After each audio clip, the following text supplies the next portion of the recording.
Buongiorno.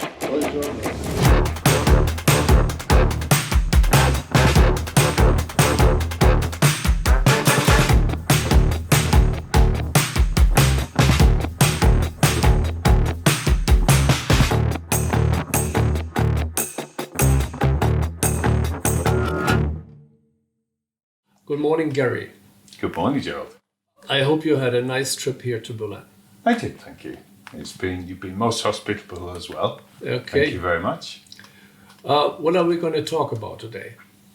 I think we should talk about your valves. Okay, These ones in particular. in particular. Yeah. Well, I guess you're having some questions about my product. Yeah. Valves are not just valves, clearly by the fact of what you're producing. So what exactly makes your valves different to all the other valves?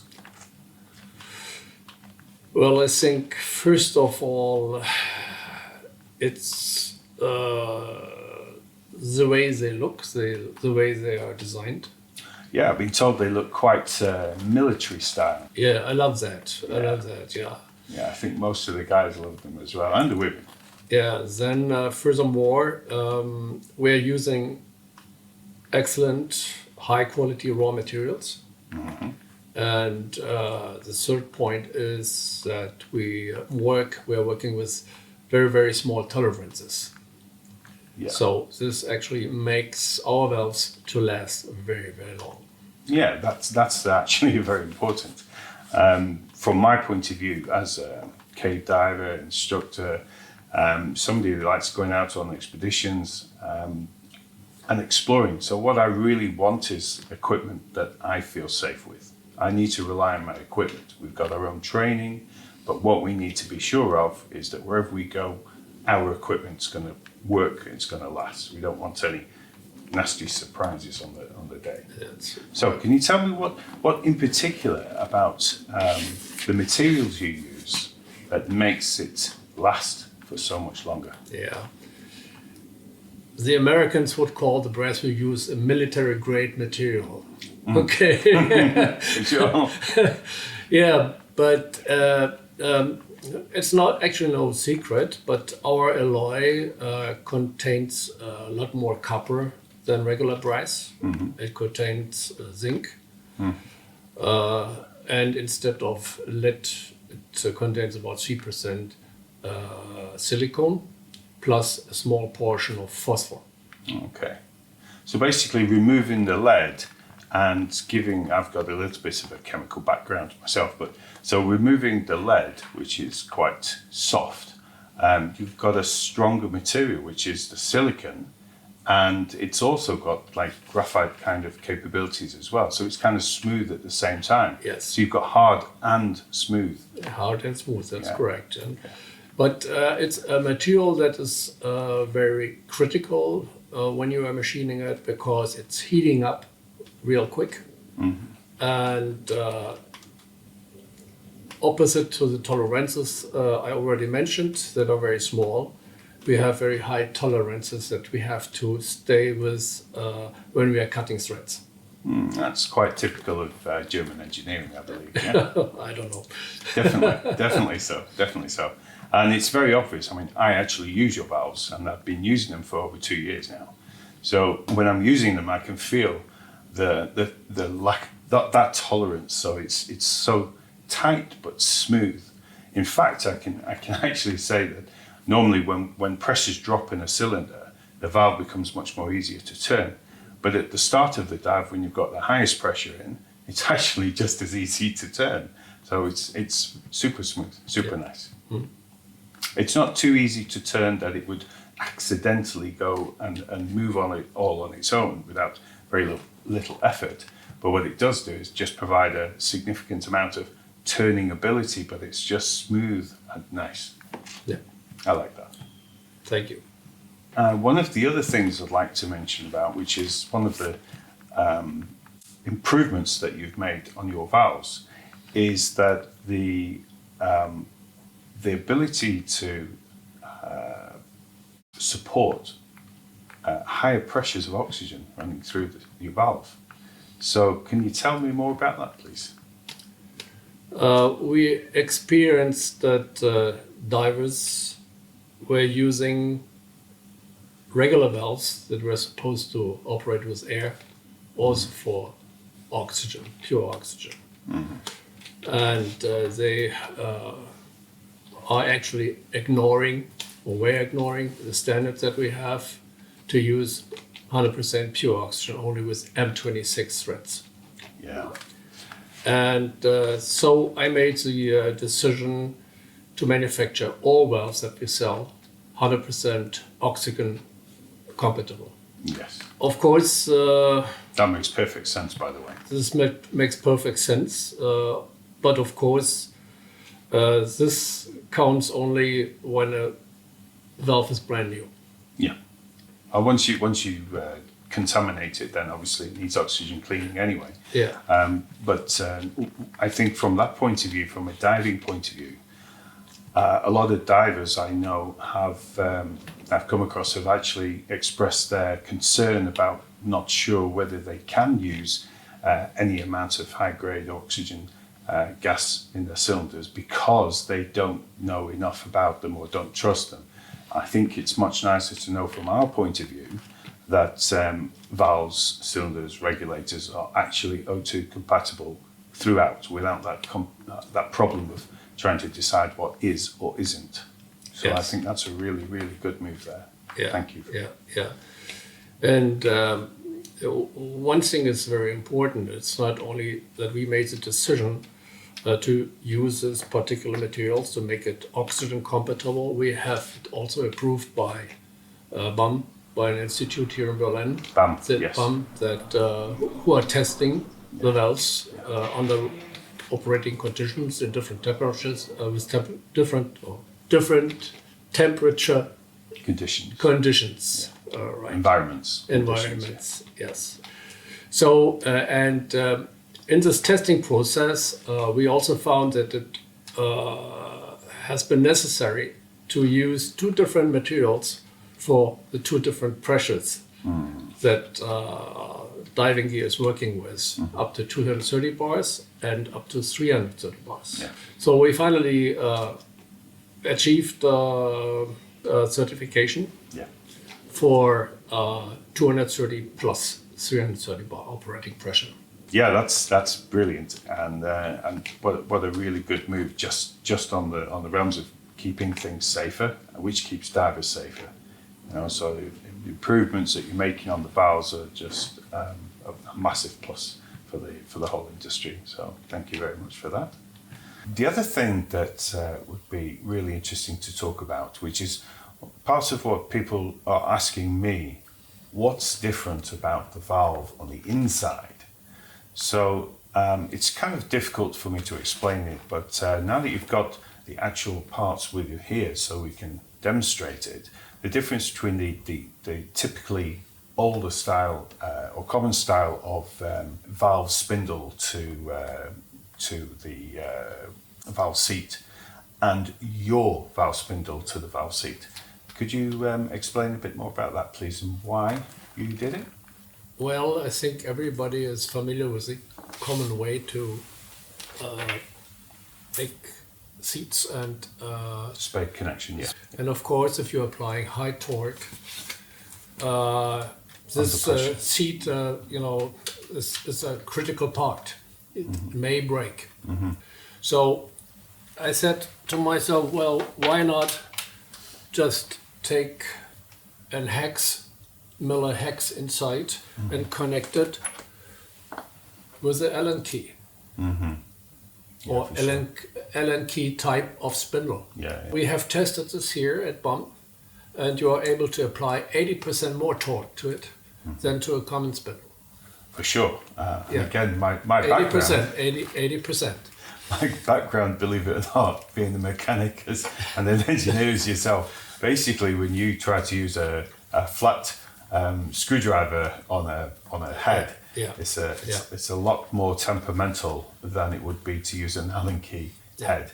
And again, even more so over the years, when people have used mechanical tools for taking hexagonal nuts and bolts off the equipment, off the parts, they tend to take off the corner so that the corner has less heat on every corner of the hexagon. So this was also something of a design for the snap-on tools, for example, that seemed to be very much more of a technological breakthrough, which is why we ended up with rounded heads of nuts and bolts that caused problems for mechanics in the future. So this is another great idea, and you've now supported it in your valves as well. So fantastic. So the other thing I'd like to talk about, your valves look so different to everybody else's, and they don't. Yeah, let's be straight. They look like military valves. The hand wheel, the rubber, the design of it, and of course the position of the outlet. You know, your main outlet, your G58s or M26, whichever. They are the position and height in relation to the spindle and the central body of the valve. Why is that so different? Why is that so different? I cannot really tell you. I mean, the dimensions of the internal parts were given from the very beginning. So I didn't want to come up with a complete new valve, you know, with all different parts. And what would I do with all the customers who already had a valve with this internal parts? You know, this would confuse everybody.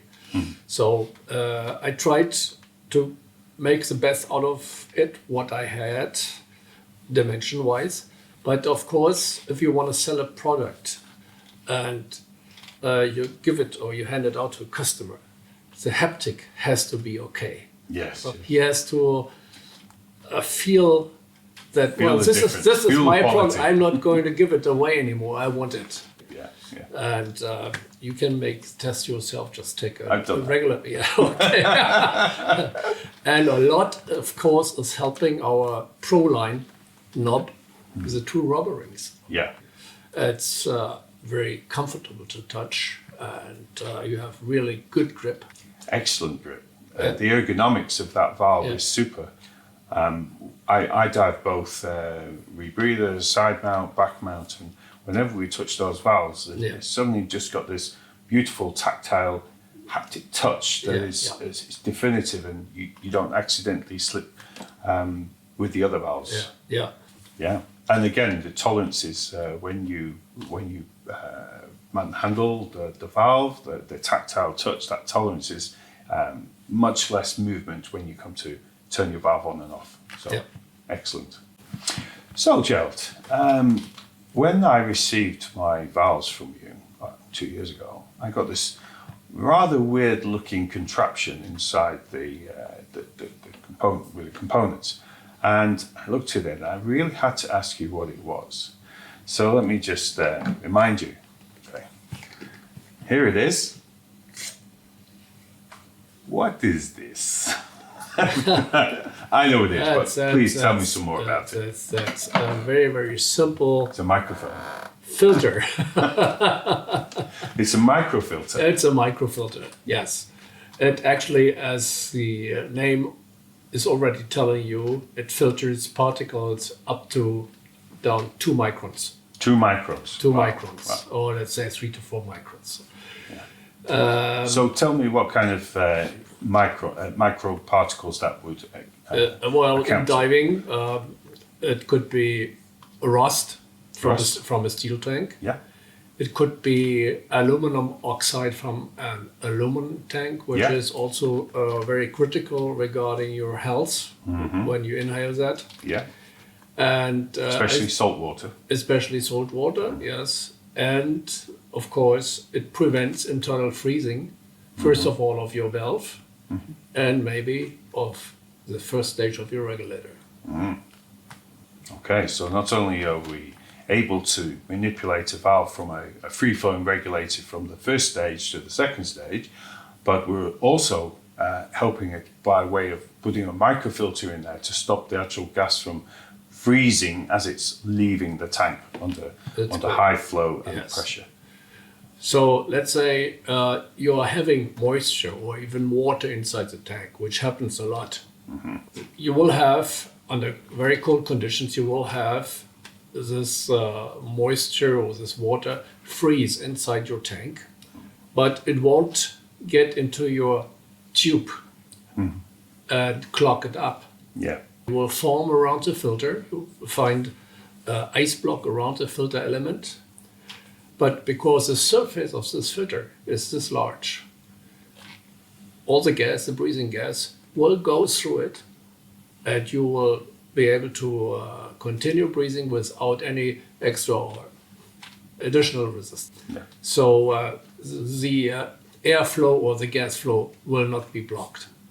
We came up with this idea in the late 1990s when the industry started to test regulators regarding do they freeze up in cold water conditions or not. And there were many, many regulators in the market who were not suitable for cold water diving. For sure, yeah. And we considered cold water diving from 10 plus and below. 10 degrees. 10 degrees, yes. It's quite interesting because it's a very similar idea to a catalytic converter.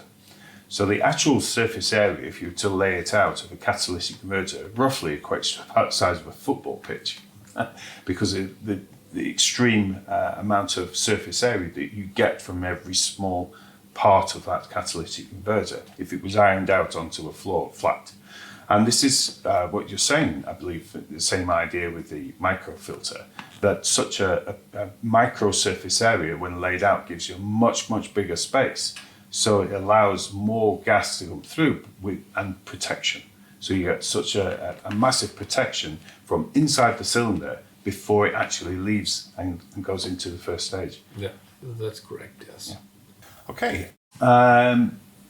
One of the things that we as the consumer, the diver, we like to know about such safety products that manufacturers make is that how much testing, how much belief do we have that the products that we get in a nice shiny box have been tested before they arrive and we put them on our equipment? So could you explain a little bit about how you test your products before they leave your factory?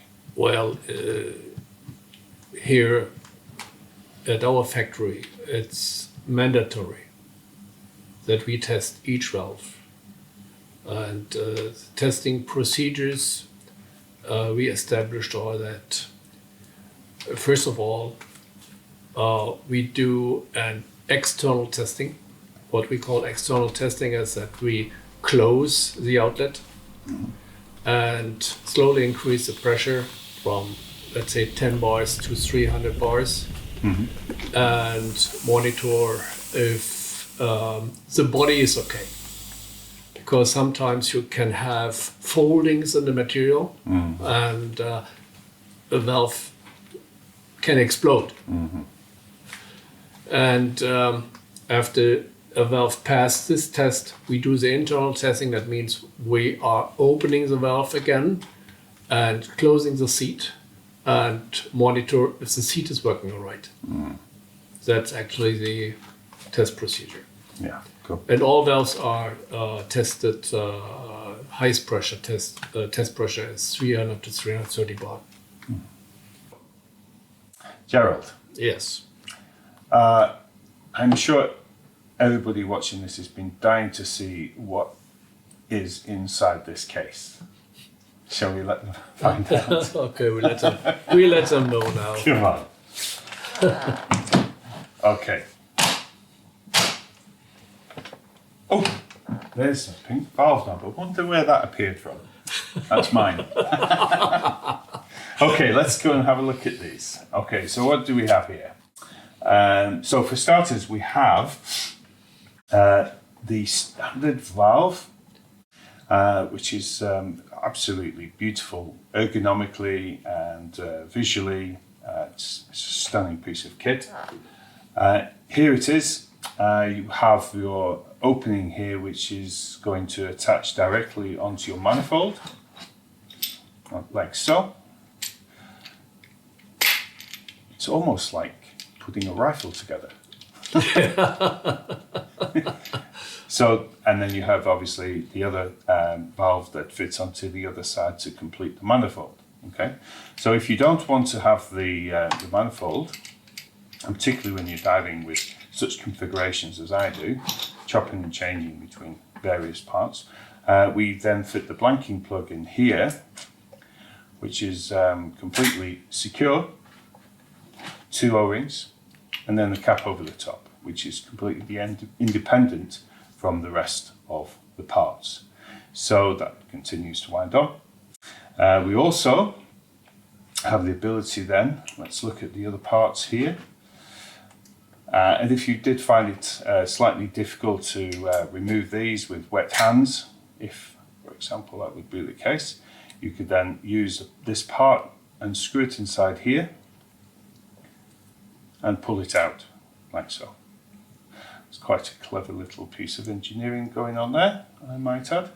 And the last thing on here is your dual outlet valve, which again fits in here just like on the manifold. And then you have your dual outlets. This one's already got a current blanking plug in there, just to protect the outlet. Okay, now the other part on here we have is your microfilter. And the microfilter basically unscrews out of here, put this down, and it screws into the base here,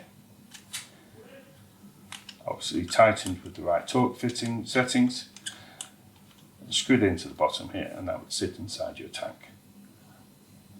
And that's probably the most safest valve I've ever seen.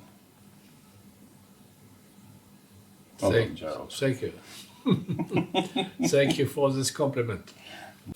So the other thing I wanted to ask you about, Gerald, was the different types of finish that we have here, and this one being the rather nice military black looking style. Yeah. Mm-hmm.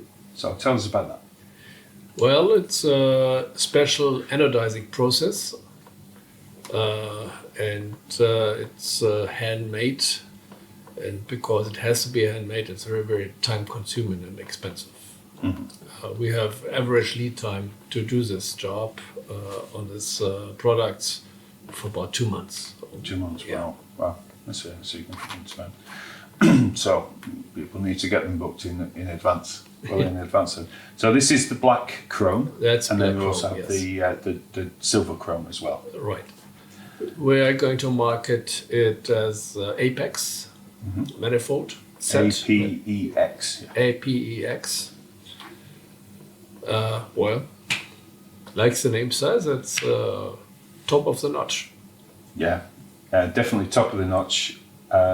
Apex, as in the highest it can be, the highest product it can be, which is very apt really, because it definitely is more in terms of safety from our point of view. As well as looks, which are always secondary, but the functionality, as I've said before, as a expedition diver, cave diver, we do need to make sure that our equipment is safe. Yeah. And we trust it, we have confidence in it, and that allows us to do our job. Yeah. Safely. Yeah, you're absolutely right. Well, Gerald, thank you very much. One, for the tour, inviting me over here, and this interview. Thank you for coming by. Yeah. And thank you very much. It's been an absolute pleasure. Pleasure.